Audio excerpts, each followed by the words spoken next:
Pulivendula ZPTC ఉప ఎన్నిక రచ్చరాజేస్తోంది. దాడులపై కేసులు కూడా నమోదవుతున్నాయి. ప్రజలు భయాందోళనకు గురి కావద్దని Telugu Desam party incharge BTech Ravi తెలిపారు. ప్రశాంత వాతావరణంలో ఉప ఎన్నిక జరగాలని తాము కోరుకుంటున్నామని స్పష్టం చేశారు. వరుస దాడుల నేపథ్యంలో పలు అనుమానాలు వ్యక్తం చేస్తున్న బీటెక్ రవితో మా correspondent Srinivas face to face.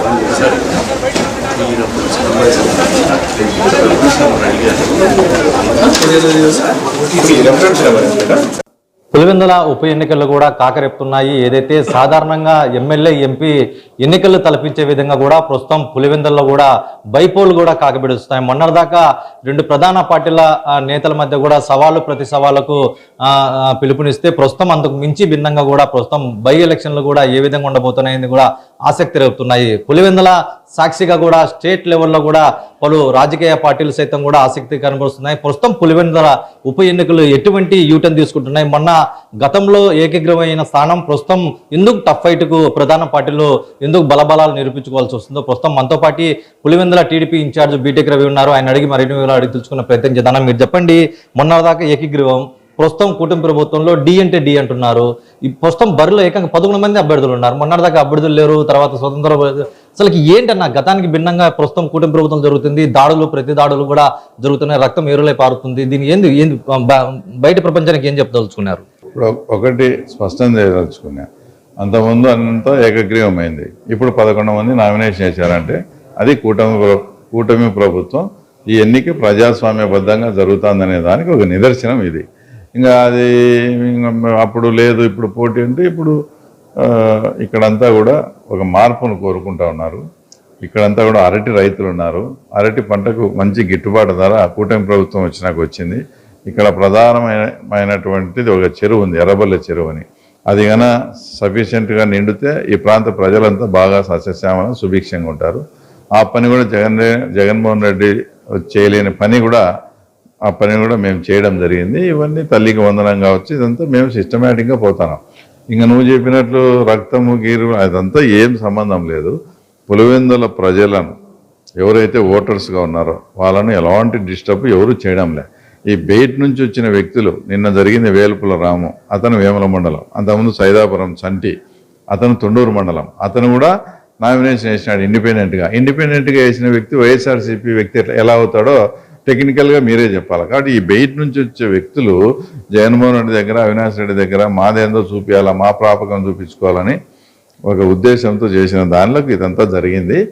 ప్రస్తుతం టీడీపీ పార్టీ తరఫున మీరు పొలిటికల్ ఫైర్ బ్రాండ్ ఏదో రాష్ట్రంలో ఎక్కడన్నా టీడీపీ పార్టీ నాయకుల మీద దాడులు జరిగితే మీరు ఎమ్మటే ప్రెస్ మీట్ పెడుతున్నారంటే కూడా ఆపోజిట్ కూడా కొంచెం భయపడే పరిస్థితి ఉంది. ఎందుకంటే లాజికల్తో కరెక్ట్ సమాచారం, కరెక్ట్ ప్రశ్నలు కూడా సంధించడంలో మీరు ముందుంటారు. అటువంటి బీటెక్ రవి అడ్డాలో ప్రస్తుతం ఏదైతే పులివెందుల మండల సంబంధించినటువంటి జెడ్పీ ఎన్నికలు జరుగుతున్న వేళ ప్రస్తుతం మీరు అంటున్నారు, ఒక పక్క ఇండిపెండెంట్ అభ్యర్థుల మీద దాడులు జరిగితే అది టీడీపీ వాళ్ళే చేస్తున్నారని చెప్తున్నారు. మరొక కడప ఎంపీ అవినాష్ రెడ్డి కూడా టీడీపీ మద్దతుదారులే, సానుభూతి పరులే మా మీద దాడి చేస్తారు. ఒక ప్రజాప్రతినిధి అందులో వైసీపీ ఎమ్మెల్సీ మీద నేరుగా దాడి చేయడం, అలాగే పెట్రోల్, అలాగే రాడ్లు, కత్తులతో పాటు ఓ సినిమా సీన్ తలపించే విధంగా విచక్షణారహితంగా కారును కూడా ధ్వంసం చేశారంటున్నారు.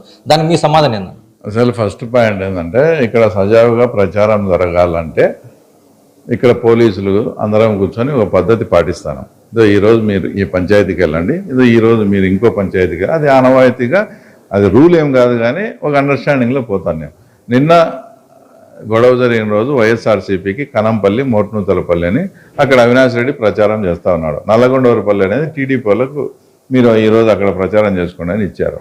ఇక్కడ పోయిన అక్కడికి సంబంధం లేని వ్యక్తులు పోయినారు, వాళ్ళకి అనుమతి లేదు. అంటే అనుమతి అంటే ఆ ఊర్లో ప్రచారం, ఎందుకంటే 2 వర్గాలు ఘర్షణ పడతాయని అట్లా చెప్పినారు. వాళ్ళు పోతా వాళ్ళకి ఏమన్నా అని అనవసరంగా రమేష్ యాదవ్ గారిని తీసుకొని పోయినారు. ఆ విషయం ఎవరికి, పోలీసులకు నాలెడ్జ్ లేదు, మాకు నాలెడ్జ్ లేదు, ఎవరికి నాలెడ్జ్ లేదు.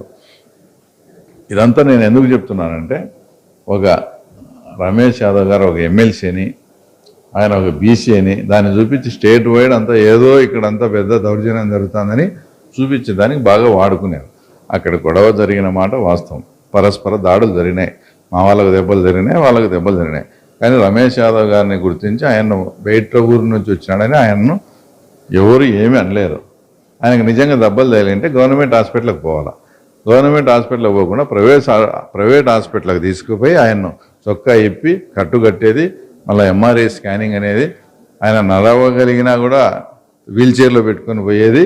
ఈ ఫోటోలన్నీ రిలీజ్ చేసి ఆయన ఒక బీజీ సామాజిక వర్గం నాయకుడిని ఏదో చేసినారని, ఎమ్మెల్సీని ఏదో చేసినారని రాష్ట్ర వ్యాప్తంగా వాళ్ళ సొంత ఛానల్స్లో వాళ్ళు ఇష్టం వచ్చినట్టు వాడుకునే దానికి చేసిన ప్రయత్నమే. ఆయనకు ఏమీ జరగలేదు.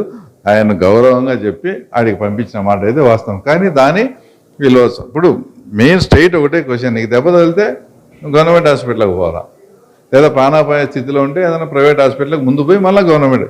ఆయన ఇంతవరకు గవర్నమెంట్ హాస్పిటల్కి రాలే. ఇంకా ఆయన ఎట్లా కంప్లైంట్ ఇస్తాడు? ఆయన ఊరికి ఆయనకు ఏం జరగకపోయినా కూడా జరిగిందని సీన్ క్రియేట్ చేసి దాన్ని రాష్ట్ర వ్యాప్తంగా చూపించాలని చూస్తున్నారు. ఇవన్నీ కూడా మేము చెప్తాను, ప్రజలు కూడా గమనిస్తున్నారు.